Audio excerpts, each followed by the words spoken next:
네, 신학 산책 시작하도록 하겠습니다. 오늘은 하나님의 작정론에 대해서 나누도록 하겠습니다. 먼저 용어를 정의하겠는데요. 작정이란 용어는요, 창조 전에 갖고 계셨던 하나님의 생각과 결심과 결정입니다. 여기서 중요한 것은 창조 전에.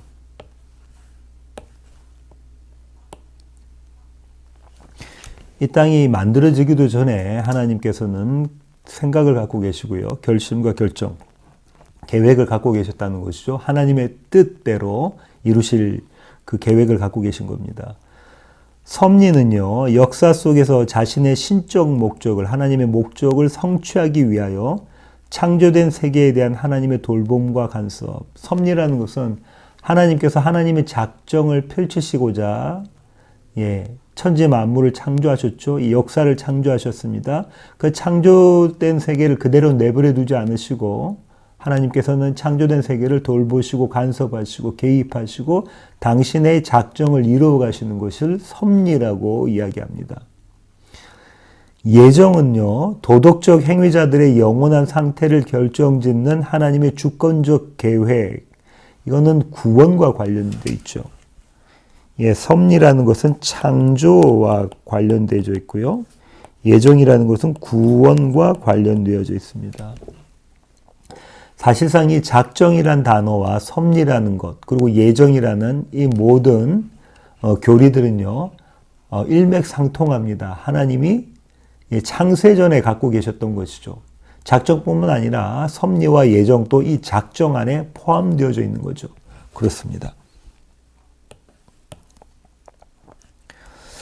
처음에는요, 이 작정, 그 다음에 섭리, 예정을 함께 다루려고 했다가, 너무 분량이 많아서요. 나누어서 다루도록 하겠고요. 먼저 오늘은 이 작정을 다루고요. 다음 시간에는 창조를 다루고요. 그 다음에 또 이어서 섭리를 다루고, 구원론에 가서 이제 예정을 다루도록 하겠습니다. 그러니까 이런 겁니다. 하나님께서는 하나님의 작정이라는 걸 갖고 계셨죠. 하나님의 작정을 갖고 계셨는데요. 이 작정 안에는 하나님의 섭리가 포함되어 있죠. 하나님의 예정도 포함되어 있습니다. 나중에 더 나누겠지만 이 예정 안에는 하나님의 선택과 유기가 들어가 있는 거죠. 이 섭리라는 것은 하나님의 작정이 펼쳐지는 역사를 창조하시는데 여기 창조가 되겠고요. 이제 역사가 있죠. 이 역사 가운데 하나님께서 간섭하시고 개입하시는 그 하나님의 일하심을 섭리라고 말씀드렸습니다. 그렇죠? 무엇 이루고자 하신 거냐면 하나님의 작정, 하나님의 뜻을 이루시고자 하나님이 선하신 기뻐하시는 뜻, 그 뜻을 이루고자 하시는 일하심이 섭리입니다. 이 피조물과 이 피조 세계와 관계하셔서 그 일을 하시는 것이죠. 이 예정은 아까 말씀드린 것처럼 구원과 관계되어 있습니다. 인간의 구원. 구원론에서 예정을 다시 다루도록 하겠습니다.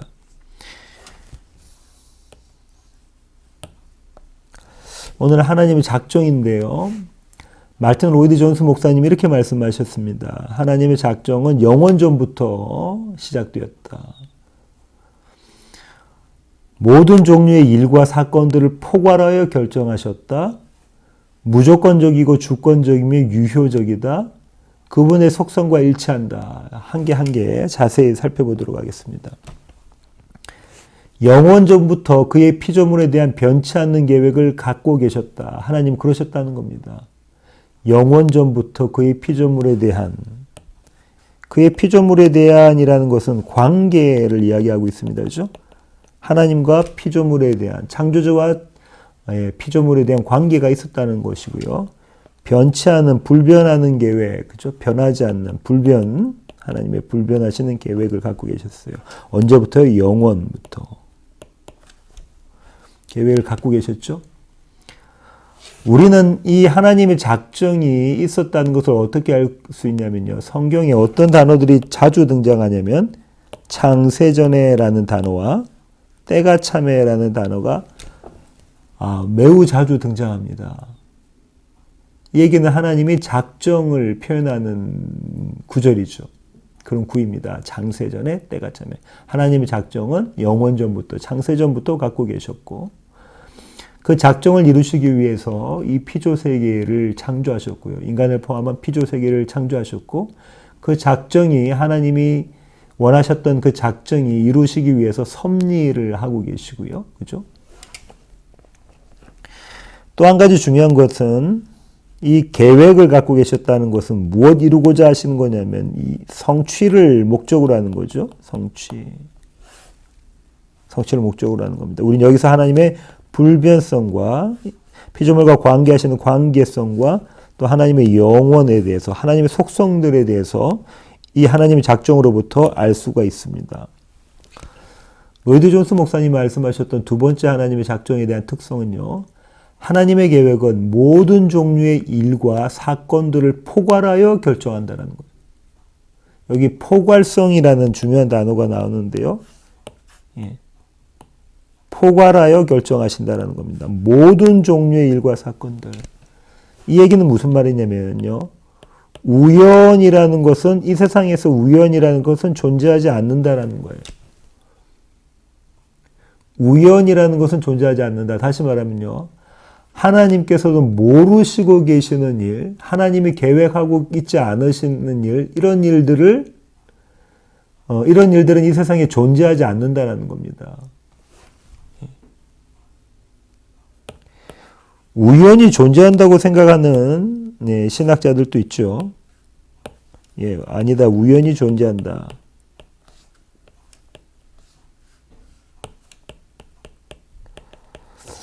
열린 신학이라고들 이야기하는데요. 열린 신학이라는 것은 하나님이 계획하시고 작정하시지 않으신 것, 작정이라는 부분에 대해서 열린 신학자들은 그렇게 동의를 하지 않는데요. 그러니까 당연히 우연이라는 게 존재하겠죠. 하나님은 전지하시고 하나님은 전능하신 분이신데 우연이라는 것은 존재할 수 없습니다. 그죠? 하나님의 모든 것이 하나님의 작정 가운데 있다는 거죠. 피조물의 자유롭고 자발적인 행동들도 당연히 하나님의 작정 안에 포함된다. 우리의 모든 생각과 우리의 모든 행동들은 전부 다 하나님의 이 작정 안에 포함된다. 이걸 우리의 포괄성이라고 이야기합니다. 우리가 행하는 모든 행동들, 또 우리가 갖고 있는 모든 생각들은 하나님의 작정 안에 포함된다. 조금 더 살펴보도록 하겠습니다. 하나님의 작정을 이 구체적으로 나와 있는 구절들이 여러 군데 있습니다. 성경에는 많은 구절들이 하나님의 작정을 설명하고 있는데요. 잠언 16장 33절에 보면 제비뽑기에 대해서 나오죠. 함께 읽으시겠습니다. 제비는 사람이 뽑으나 모든 일을 작정하기는 여호와께 있느니라. 하나님의 작정을 아주 잘 드러내는 구절인데요. 제비는 누가 뽑는다고요? 사람이 뽑는다는 거죠. 사람의 생각과 사람의 의지와 사람의 결정에 의해서, 사람의 행동에 의해서 제비가 뽑혀지지만 이 모든 일을 작정하기는 여호와께서 하셨다라는 겁니다. 빌립보서 2장 13절도 함께 읽어보실까요? 너희 안에서 행하시는 이는 하나님이시니 자기의 기쁘신 뜻을 위하여 너희에게 소원을 두고 행하게 하시나니. 바울이 아주 중요한 이야기를 하고 있습니다. 너희 안에서 행하시는 이가 누구시라고요? 하나님이시다. 자기의 기쁘신 뜻을 위하여 하나님의 작정이 있으시다는 거죠. 하나님의 작정을 위해서 우리 가운데 소원을 두고 그 소원을 행하게 만들어내신다는 겁니다. 여기서는 하나님의 작정과 하나님의 섭리가 함께 이야기되고 있죠. 창세기 45장 8절을 보시겠습니다. 함께 읽으시겠습니다. 그런즉 나를 이리로 보낸 이는 당신들이 아니요 하나님이시라. 하나님이 나를 바로에게 아버지로 삼으시고 그 온 집의 주로 삼으시며 애굽 온 땅의 통치자로 삼으셨나이다. 지금 이것은 요셉의 형제들에게 이야기하고 있는 거죠. 요셉의 형제들이 무엇을 했냐면 악한 생각을 가졌습니다. 그죠? 악한 생각. 그 다음에 이 악한 생각의 결과로 악한 행동을 했죠. 누구의 책임이냐면 요셉의 형제들의 책임이 됩니다. 그죠? 그런데 이 일을 작정하신 분이 누구라고 하죠? 하나님이시다라고 요셉이 이야기하는 거예요. 하나님이 보내셨다. 너희가 그 행동들을 했지만 이 일을 작정하신 분은 하나님이시다. 하나님의 선하신 뜻을 이루기 위해서 하나님이 이 일을 하셨다라는 겁니다. 하나님의 작정을 잘 드러내고 있는 구절입니다. 이어서 로이드 존스 목사님은 하나님의 작정은요, 무조건적이고 주권적이시다 이렇게 말씀하고 있습니다. 무조건적이고 주권적이다. 그래서 이 무조건적이라는 건요, 당연히 하나님의 작정은 무조건적입니다. 왜냐하면 아까 우리가 용어의 정의에서 살펴본 것처럼 하나님의 작정은 언제 이루어졌다고요? 창세전에. 다시 말하면 이 세상이 만들어지기도 전에 하나님께서 작정하셨어요. 그 얘기는 하나님의 작정의 원인이 되거나 조건이 되는 것들은 아무것도 없다는 겁니다. 그죠? 피조 세계에 있는 그 어떤 것이라도 하나님의 작정의 원인이 될 수 없는 거예요. 동기를 부여할 수 없는 겁니다. 이유가 될 수 없는 거죠. 무조건적입니다. 그러니까 당연히 이것은 하나님의 주권적인 것입니다. 그죠? 하나님의 작정은 하나님의 주권적 행위이십니다. 피조 세계의 모든 원인과 결과는 하나님의 작정 안에 있습니다. 원인과 결과가 피조 세계에 없다는 게 아닙니다. 인과관계가 반드시 있어요. 그죠? 인과관계가 반드시 있습니다. 우리 가운데. 그죠? 그런데 이 모든 것은 하나님의 작정 안에 있다는 거예요. 어쩌면 이것이 참 인간들에게 딜레마일 수도 있습니다. 그죠? 예, 이렇게 한번 생각해 보겠습니다. 제가 몸을 함부로 했습니다. 건강을 돌보지 않고 몸을 함부로 해요. 그럼 당연히 건강이 악화될 거고요. 나빠질 거고 병이 들겠죠. 심지어는 죽을 수도 있습니다. 원인과 결과가 이 피조 세계에는 있다는 얘기죠. 하지만 이 모든 것들이 하나님의 작정 안에 있다라는 겁니다. 성경은 그렇게 이야기하고 있죠.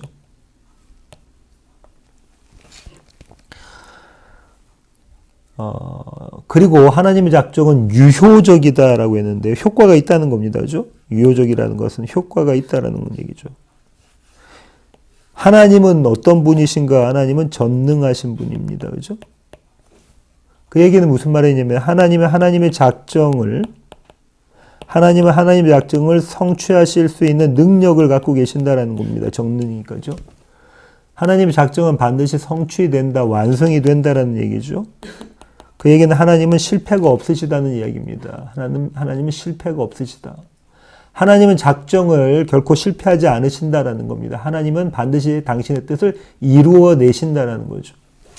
신실, 하나님의 전능과 하나님의 신실, 그죠? 하나님 신실하심, 이런 것들을 우리가 여기서 볼 수 있습니다.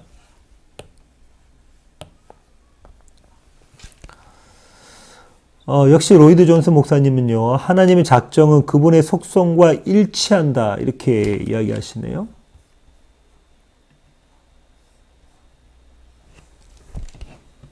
하나님의 작정은 그분의 속성과 일치한다. 지금까지 우리가 살펴볼 때 하나님의 완전, 하나님의 전지, 하나님의 전능, 하나님의 영원, 하나님의 불변, 그죠? 하나님의 신실, 여러 하나님의 속성들이 하나님의 작정에 나와 있는 것을 우리가 이미 살펴보았습니다. 그죠? 하나님의 작정은 그분의 속성과 일치합니다. 조금도 위배되지 않고요. 모순되지 않습니다. 하나님의 속성과 위배되는 작정은 불가능하다는 거죠. 있을 수 없는 일이다라는 겁니다. 하나님의 작정은 하나님의 속성과 일치한다. 이제는 루이스 벌코프라는 신학자의 그 설명을 좀 들어보도록 하겠는데요. 하나님의 작정에 대해서 에베소서 1장 11절이 하나님의 작정을 그대로 표현하고 있다라고 그가 이야기합니다. 함께 읽으시겠습니다. 모든 일을 그의 뜻의 결정대로 일하시는 이의 계획을 따라 우리가 예정을 입어 그 안에서 기업이 되었으니. 여기서 중요한 단어가 나오는데요. 모든 일을 그의 뜻의 결정대로, 그의 뜻의 결정대로. 이게 작정이죠. 일하시는 이, 이게 섭리입니다. 계획을 따라 우리가 아까 말씀드렸던 예정이 나왔습니다. 예정은 구원과 관련되어 있다고 말씀드렸죠. 구원론과. 그 안에서 기업이 되었으니. 하나님의 작정, 하나님의 섭리, 하나님의 예정을 읽을 수 있는 구절이 에베소서 1장 11절입니다. 에베소서 1장이 특별히 그에 대해서 잘 이야기하고 있는 구절입니다. 모든 일을 그 마음의 원대로 역사하시는 자.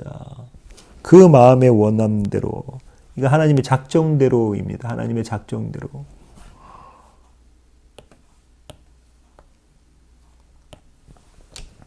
벌코프는요, 하나님의 작정에 대해서 로이드 존스 목사님하고 이제 중복되는 것들이 있는데요. 중복되는 것들을 좀 제외하면 이렇습니다. 하나님의 작정은 하나이다라는 거. 하나님은 여러 작정을 갖고 계시는 게 아니라는 거죠. 그 하나의 작정은 단이라고요. 대신 이게 포괄적입니다. 그리고 동시적 행동이라는 거고요. 하나님의 작정은 하나이다. 하나님의 작정은 효과적이고 불변적이며 무조건적이고 절대적이다. 우리 이미 효과적이라는 거 말씀을 나눴었죠. 효과적이라는 것은 하나님의 작정은 실패가 없으시다라는 겁니다. 반드시 성취되신다. 왜냐하면 그분은 전능하신 분이고 신실하신 분이기 때문에 그렇다. 변하지 않는다. 그죠? 무조건적이다. 다시 말하면 하나님의 작정의 원인과 이유가 되는, 동기가 되는 그 무엇도 피조세계에서 제공한 것이 없다는 거예요. 하나님 스스로 갖고 계시는 뜻이라는 거죠. 그리고 그러니까 반드시 이것은 상대적이지 않고 절대적인 겁니다. 그죠? 왜냐하면 창세 전에 피조세계가 만들어지기도 전에 하나님은 작정을 갖고 계셨기 때문에 이것은 상대적이 될 수가 없는 거죠. 그러니까 뭐 열린 신론 이런 것들 성경적이지 않은 겁니다. 하나님의 작정은 죄에 대하여 허용적이다. 이게 참 많은 문제가 되는 그런 교리인데요. 하나님의 작정은 죄에 대해서 허용적이다. 예. 죄도 하나님의 작정 가운데 포함되어져 있다라는 거죠. 그렇습니다.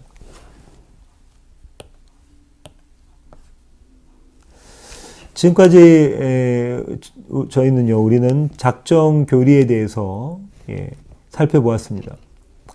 이 작정 교리에 대해서는 반론도 많이 있습니다. 반론을 제기하는 것들을 간추려 보면 대체적으로 이 세 가지로 모여지는데요. 첫 번째는요, 인간의 노력을 위한 모든 동기가 박탈된다는 거예요. 무엇이요? 작정이요. 하나님이 모든 것을 작정하셨다면 우리가 노력할 이유가 무엇 있느냐라는 겁니다. 왜 우리가 노력하느냐? 하나님이 다 아실 텐데. 인간이 노력해야 되고 인간이 또 열심을 내야 되는 그 모든 동기가 없어진다, 사라진다. 두 번째로는요, 인간의 자유의지를 거스른다는 거예요. 인간은 자유로운 존재인데 만약에 하나님께서 모든 것을 작정하셨다면 인간의 자유의지가 어디 있느냐라는 거예요. 좀 심하게 말하면 인간이 로봇처럼 되지 않느냐라는 겁니다. 하나님 것은 작정하신 대로 프로그래밍 된 대로 그렇게 인간은 행동한다는 거죠. 생각하고 행동하는 거니까. 그러면 인간에게는 자유가 없다라는 거죠. 세 번째는 조금 전에 살펴본 것처럼 하나님은 죄까지 작정하셨다면 하나님을 죄의 조성자로 만든다는 거죠. 하나님은 죄의 조성자가 된다. 첫 번째 것은 이 반론에 대해서는 다시 반론이 쉬운 편인데 두 번째, 세 번째는 그렇지가 않습니다. 인간의 노력을 위한 모든 동기를 박탈한다. 인간의 노력을 위한 모든 동기를 박탈한다. 이거 운명론이 된다는 거죠. 운명론. 운명이 이미 다 지어져 있는데, 만들어져 있는데 내가 굳이 이렇게 노력할 필요가 있느냐? 그런 거죠. 하나님이 다 작정하셨다면 내가 전도할 필요가 있느냐? 목회를 열심히 할 필요가 있느냐? 내가 내 마음대로 살아도 되지 않느냐? 이러는 거죠. 여기에 대해서는 대부분의 신학자들은 이 의견에 대해서 이것은 게으름과 불순종에 대한 변명일 뿐이다라고 이야기합니다. 왜 그러냐면요. 하나님의 구속 은혜를 제대로 아는 사람이라면, 제대로 경험한 사람이라면, 구원의 은혜를 제대로 경험한 사람이라면 이런 게으름과 불순종에 대한 변명을 하지 않는다는 겁니다. 우리의 동기가 박탈되지 않는다는 거예요. 어떤 자리에서 어떻게 구원받았다는 것을 아는 사람은 그렇다는 거죠.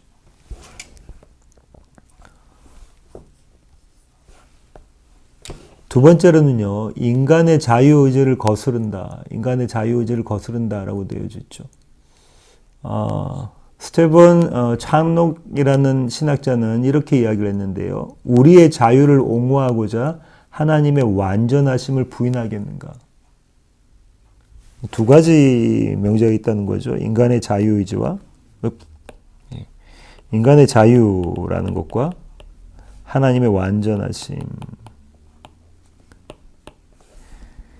얘를 더 크게 하나님의 인간의 자유의지를 너무 더 크게 하면 하나님의 완전하심이 포기돼야 되는 거죠. 그죠? 그렇습니다.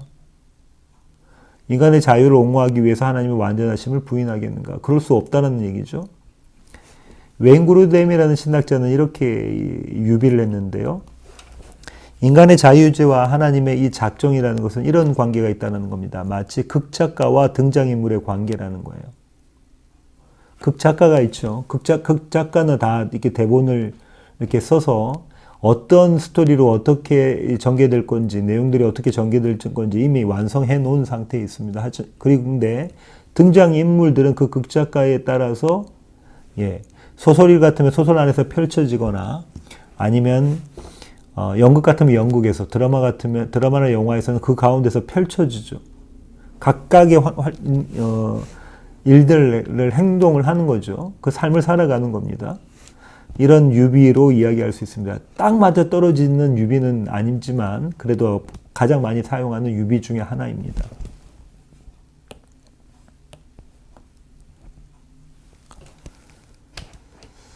이렇게 한번 생각해 보겠습니다. 인간의 자유의지를 거스른 것이다. 하나님의 작정은 인간의 자유의지를 거스른다라는 이런 전제는요. 이런 생각은 어떤 전제를 가지고 있냐면요. 하나님의 작정과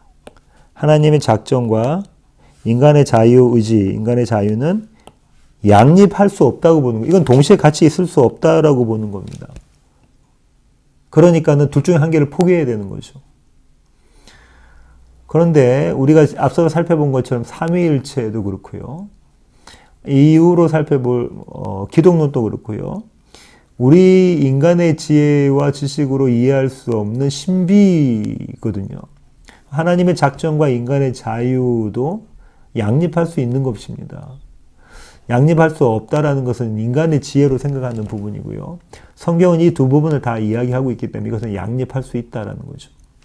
그분의 작정 안에는 인간의 자유로운 행동도 포함된다라는 겁니다. 그분의 작정 안에는 인간의 자유로운 행동도 포함된다. 여기 행동 앞에 붙어있는 수식어를 보십시오. 자유로운 행동도 포함된다. 다시 말해서 이것은 아까 포괄성이라고 그랬죠. 하나님의 작정 안에는 인간의 자유로운 행동이 포함됩니다. 이걸 잘 이야기하고 있는 구절이 십자가 사건입니다. 예수님의 십자가 사건. 유대인들이 예수님을 십자가에 못 박게 된 것은 창세전에 이미 작정된 것입니다. 그렇죠? 창세전에 이미 예수 그리스도를 통한 구원이라는 것은 작정이 되어져 있는 것이란 말이죠.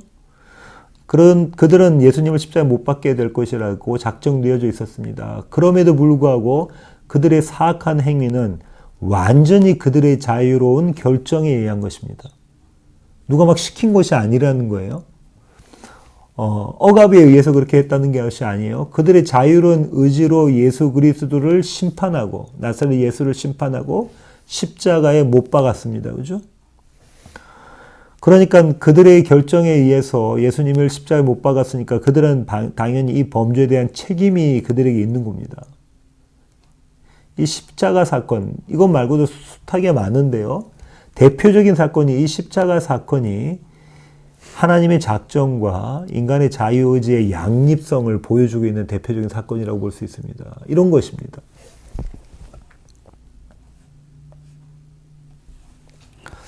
마지막으로 우리를 곤혹스럽게 만드는 것은요. 하나님께서 창세전에 모든 것을 작정하셨다면 그렇다면 하나님은 죄를 만들어내신 분이신가라는 겁니다. 하나님은 죄의 조성자가 되시는가 하시는 거죠.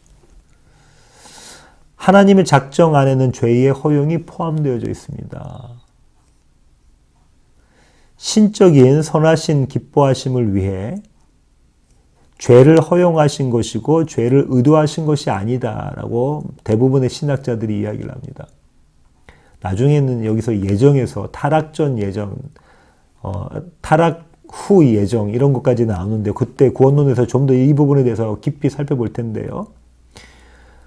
어떤 뉘앙스가 있는가 보십시오. 여기 의도라는 단어가 나왔고요. 허용이라는 단어가 나왔습니다. 그렇다면 의도라는 것은 어떤 뉘앙스냐면 이거 해. 그러니까 다시 말하면 죄지어라는 게 의도라는 거고요. 죄를 짓든 안 짓든 인간의 자유의 의지에 달려 있지만 그게 죄를 짓는 것까지 허용하셨다라는 게 허용의 의미이죠. 이 뉘앙스의 차이를 잘 염두에 두시면 되겠습니다.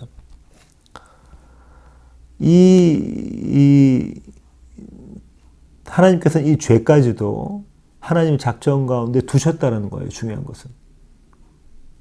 그것이 의도이든 그것이 허용이든 신학자마다 이 견해가 다르거든요. 켈빈 같은 경우에는 의도라고 보죠.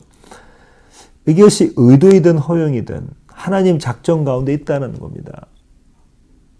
하나님이 그것을 없애려고 하시지 않으셨다는 거예요. 그러니까 죄도 하나님이 허용 가운데, 하나님 작정 가운데, 하나님 뜻 가운데, 선하신 뜻을 이루기 위해서 그 뜻 가운데 두셨다는 거죠. 이것이 신비입니다. 신비. 어떻게 그럴 수가 있지라고 물어볼 수 있는데 이것이 신비입니다. 무엇이 선인가에 대한 것들을 깊이 묵상하시면서 이 부분을 한 번 더 보셨으면 좋겠습니다. 오늘 결론을 맺도록 하겠습니다. 오늘 우리는 작정교리에 대해서 살펴보았습니다. 하나님의 작정교리. 이 작정이 언제 이루어졌다고요? 창세전에 이루어졌다고 말씀을 드렸습니다. 창세전에 이 피조세계가 만들어지기도 전에 하나님은 작정하셨다. 그렇죠? 피조세계가 만들어지기도 전에 하나님은 작정하셨다. 그 작정이라는 것은 하나님의 뜻이 있었다는 거죠. 하나님의 선하신 뜻. 그 하나님의 선하신 뜻이 선과 의가 되겠습니다. 그렇죠? 이 하나님의 작정교리는 우리로 하여금 무엇을 경험하게 하냐면 하나님의 은혜를 경험하게 합니다. 작정교리가 오히려 우리에게 하나님의 은혜를 경험하게 해요. 왜 그러냐면 하나님 앞에서 우리 모두는 겸손하게 만들어냅니다. 하나님의 작정은 무엇이 없었다고요? 피조세계에, 피조물에 아무런 원인과 이유가 없었습니다. 무조건적입니다. 조건적이지 않다는 거예요. 피조세계에서 무슨 조건을 제시한 것이 아니라는 겁니다. 그러니까 하나님 앞에서 겸손하게 되죠.